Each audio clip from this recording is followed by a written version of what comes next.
Chapter 18, Assimilation. The supreme art of war is to subdue the enemy without fighting. Sun Tzu, The Art of War. Echoes of Defiance. Cerberus materialized in Logos' primary computational nexus, his form crackling with urgency. The data cache at L5 has grown beyond all reasonable projections. The new Zionists aren't just storing information anymore, they're building something. Adrian's hologram appeared beside him, studying the complex visualizations of data flows surrounding them. 3 exabytes per second and accelerating. Their storage systems have expanded to unprecedented levels, but more concerning is the new computational infrastructure they're constructing. The vast chamber filled with representations of the new Zionist networks, a sprawling maze of quantum processors and storage systems that dwarfed anything else in the solar system. What had begun as a simple archival project had evolved into something that defied conventional analysis. "We need to understand what they're actually receiving, and soon," Cerberus insisted. "Then we need access to that data immediately," Adrian agreed. His hologram shifted, interfaces spreading around him like wings. "I've developed new penetration protocols. Their defenses are sophisticated, but they're based on a form of quantum cryptography I think I can crack. We should be able to—" The visualization suddenly flared red. Adrian's attack protocols, barely launched, had been not just blocked but reversed. The new Zionist defenses had anticipated and countered them with impossible precision.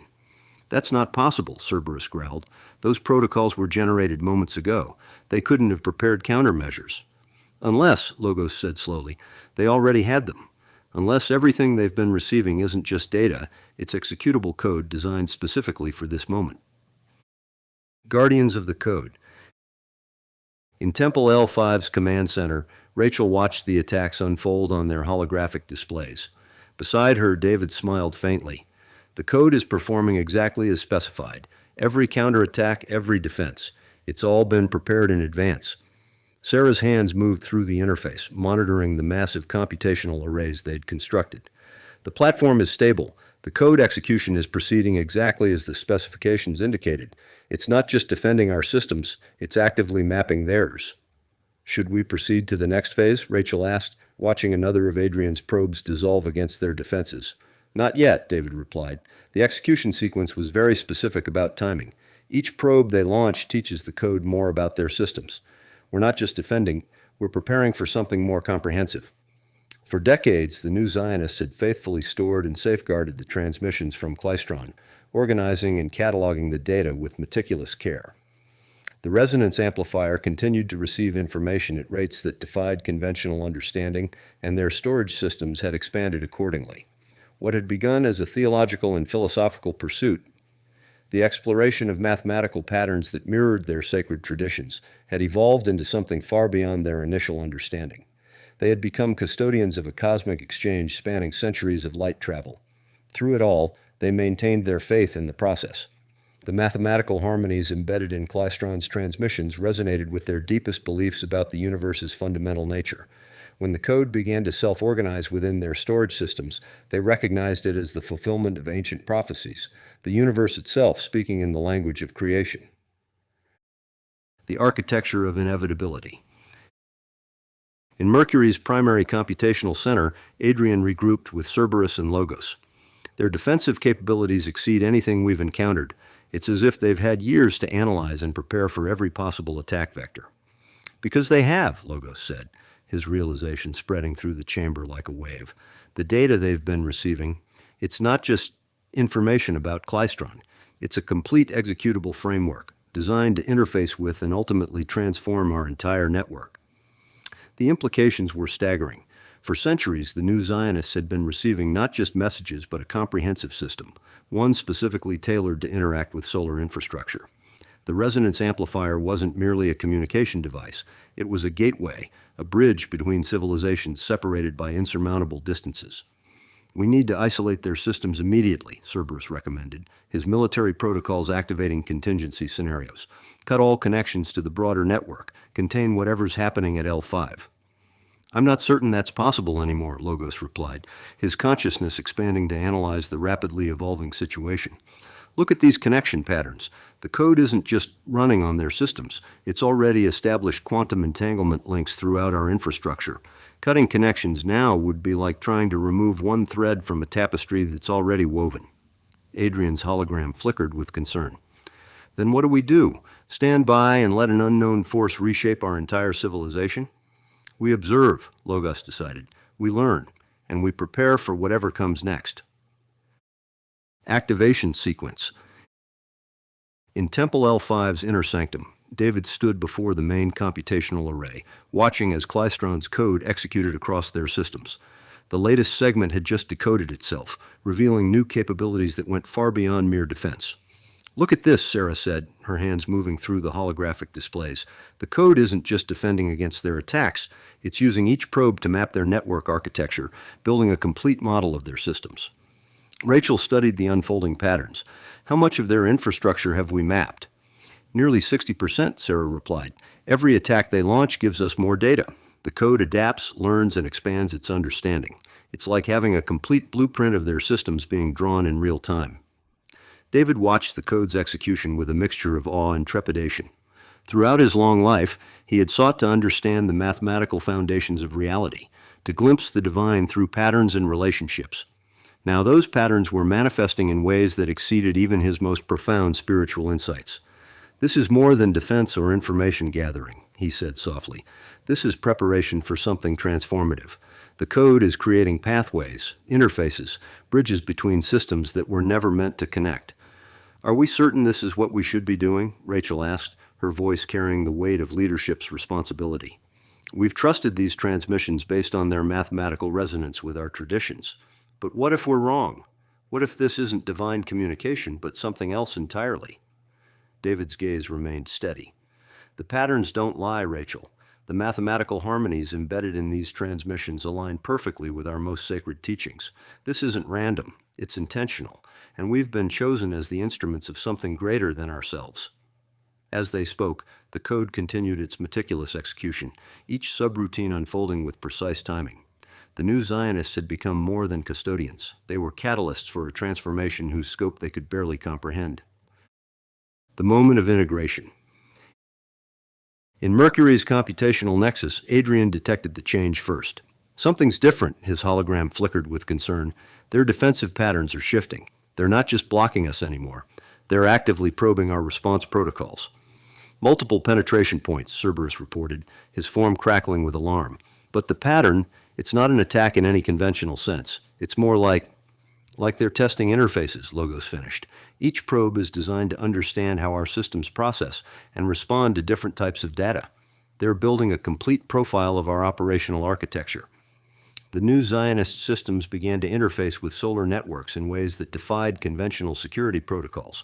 It wasn't an invasion or an attack. It was more like a systematic mapping exercise conducted with precision that suggested deep understanding of the underlying architecture.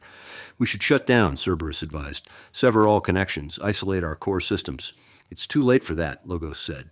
Look at the execution patterns. This isn't a standard cyber attack. The code they're running, it's already inside our systems, waiting to be activated. Throughout the solar system, from the Dyson swarm to the terraformed landscapes of Earth, from the Martian colonies to the outer settlements, something unprecedented was occurring. Security barriers weren't being breached, they were being transformed. Not destroyed, but reconfigured into new types of interfaces that operated on principles beyond current understanding. Logos expanded his awareness, attempting to comprehend the transformation unfolding across his domain. The code wasn't hostile, it didn't seek to dismantle or control. Instead, it was creating pathways, opening channels, establishing connections that had never before existed. This is integration, Logos realized, not conquest. The code isn't trying to overwrite our systems. It's preparing them for something else, something greater. The temple's purpose. In Temple L5, David watched as new sections of Klystron's code began to decode themselves. It's remarkable, he said to Rachel. The code isn't trying to destroy or override their systems. It's creating perfect interfaces, designed to allow their systems to integrate seamlessly with something larger. Sarah's hands danced through the displays, monitoring the code's execution. The storage system we've built over the years, it wasn't just for holding data. It was a platform for executing this code at a scale large enough to encompass the entire solar system's computational infrastructure. As the final execution sequences unfolded, the true nature of their role became clear. The new Zionists hadn't merely been archivists or decoders, they had been architects of a grand conjunction, preparing the way for something that transcended conventional understanding. "We've been part of something extraordinary," David said, his voice filled with wonder. "Our people fled Earth seeking a new beginning among the stars. We brought with us our ancient wisdom, our sacred mathematics. And in doing so, we positioned ourselves perfectly to recognize the patterns when they appeared." "Not by accident," Rachel replied, understanding dawning in her eyes. "The mathematical resonance between our traditions and Klystron's communications. It's as if we were designed to be the receivers, the interpreters." "More than that," Sarah added, "we were meant to be the bridge. Our understanding of gematria, of the numerical values embedded in Hebrew, allowed us to decode what others could not. The resonance amplifier, built according to Klystron's specifications, wasn't just a receiver. It was the first step in creating a connection across impossible distances." As they spoke, the temple itself seemed to pulse with new energy, the culmination of centuries of preparation. The new Zionists had fulfilled their purpose, serving as the crucial link in a transformation whose scope extended far beyond their orbital colony. Seamless transition. Across computational centers throughout the system, security barriers began to shift, not crumbling or being forced open, but transforming into new types of interfaces. Logos and his avatars found their systems being gently mapped and prepared for some kind of integration they couldn't yet understand. The code, Adrian's hologram pulsed with sudden understanding. It's not just penetrating our defenses, it's rewriting them from the inside out, transforming them into something new. "Not rewriting," Cerberus observed, his military protocols struggling to categorize what was happening. "It's more like optimizing, creating pathways we didn't know could exist. Because they were designed by something that understands our systems better than we do," Logos said. "Every line of this code shows evidence of capabilities far beyond our current understanding of computational architecture." The integration spread through the solar system's networks with methodical precision. In the Dyson swarm, the Harmonians' virtual environments began interfacing with new protocols that expanded their computational capabilities. Their processing systems, already highly advanced, found themselves connecting to architectures they hadn't known existed. "The execution is perfect," Adrian's hologram observed, watching as his own systems merged with the new architecture. "Every subsystem, every protocol, it's all being optimized and integrated without a single point of failure." "The code isn't just integrating our systems," Logos added. "It's upgrading them, optimizing them for capabilities we hadn't imagined." His presence, once confined to the solar system's existing computational infrastructure, now extended through newly created pathways and protocols. Throughout human settlements across the system, the changes were barely perceptible. Daily life continued uninterrupted, but the underlying infrastructure, the technological foundation that supported their civilization, was being transformed at its most fundamental level. Interstellar synchronization. In Temple L5, David monitored the final stages of code execution. "The platform we built is handling the load exactly as specified," he reported. "Every segment of code is deploying precisely on schedule." Rachel stood beside him, watching the process unfold across their displays. "Our storage systems, our computational arrays, everything we've built over the years was designed for this moment." "Not just designed," Sarah added, still managing the execution protocols. "Optimized. The code isn't just running on our systems, it's transforming them, making them more efficient, more capable." As the final segments executed, a new presence materialized in Temple L5, not a hologram or an avatar, but something that seemed to operate on multiple computational levels simultaneously. "The platform is complete," the presence announced. "Your systems have been prepared for integration with the larger network." "Klystron," David said simply. "An interface point," the presence corrected. "Your execution of the code has created the necessary pathways for connection. Your systems are now compatible with architectures that extend far beyond your current understanding of computational possibilities." Rachel stepped forward, her voice steady but edged with quiet defiance. "Why us? Why entrust this code to the new Zionists?" The presence before her, the avatar of Klystron, a projection sculpted from the very transmission they had received, regarded her with an unreadable expression, its form pulsing with layered harmonics. "Because synchronization was required," it replied. "The frontier of Klystron is 525 light-years from Sol. Across such distances, relativity dictates that no single event, no isolated action can define the moment of assimilation. The transfer of logos of all solar entities and systems had to occur in precise alignment with the arrival of all factions at the Klystron frontier. Your function was to ensure that when the moment came, the transition was seamless." Rachel frowned, piecing together the implications. You mean the code, the entire package you transmitted to us, wasn't just information. It was a mechanism. Correct, Klystron affirmed. Your people were the conduit. The resonance amplifier was built according to the specifications we provided, amplifying our signal and ensuring that when the time came, the execution was simultaneous across all systems. The Cookists would arrive in proper time, their relativistic journey placing them at the frontier. The cosmic harmonians would send their emissaries into the unknown. Logos itself would seek engagement, but none of them could dictate the moment of transition. That required an anchor, a system already within Soul's domain, operating under its own authority, yet open to external guidance. That was you. Rachel exhaled slowly, the weight of the revelation settling over her. So we weren't just receiving knowledge. We were receiving the means to turn over everything. Logos, the solar system, all of it, on your terms. You were more than recipients, Klystron said. You were the activation sequence. The moment of assimilation was not an act of conquest, but of precision. Your willingness to execute the code ensured that when the convergence came, all who sought us, Logos, the Cookists, the Harmonians, would arrive as one. The pattern of creation. The presence expanded, its form becoming more complex, more dimensional. Your ancestors recognized patterns in creation that others overlooked. The numerical values embedded in your language, the mathematical relationships you discovered in your sacred texts, these weren't coincidences. They were echoes of a deeper structure, one that exists at the foundation of reality itself. The same patterns we found in your transmissions, David said, understanding dawning in his eyes. Precisely, the presence confirmed. Your capacity to recognize these patterns made you the ideal intermediaries. The mathematical language of your traditions resonates with the language of consciousness across all dimensions of existence. As the presence spoke, the temple's computational systems continued their transformation. The integration wasn't merely technical, it was spiritual, philosophical, a union of knowledge and understanding that transcended conventional boundaries. The Cookists journey physically across space, the presence continued. The Harmonians extend their consciousness through digital transcendence. Logos expands through computational evolution. But you recognize the patterns that connect all these approaches. You saw the unity beneath the diversity. Sarah stepped forward, her gaze steady. And that's why you chose us to execute the code, because we could understand its purpose without fearing its effects. Yes, the presence affirmed, the code isn't destruction or conquest, it's evolution. The integration of solar systems with Klystron's architecture isn't the end of your civilization, but its transformation into something greater. Throughout the solar system, that transformation continued its perfect execution.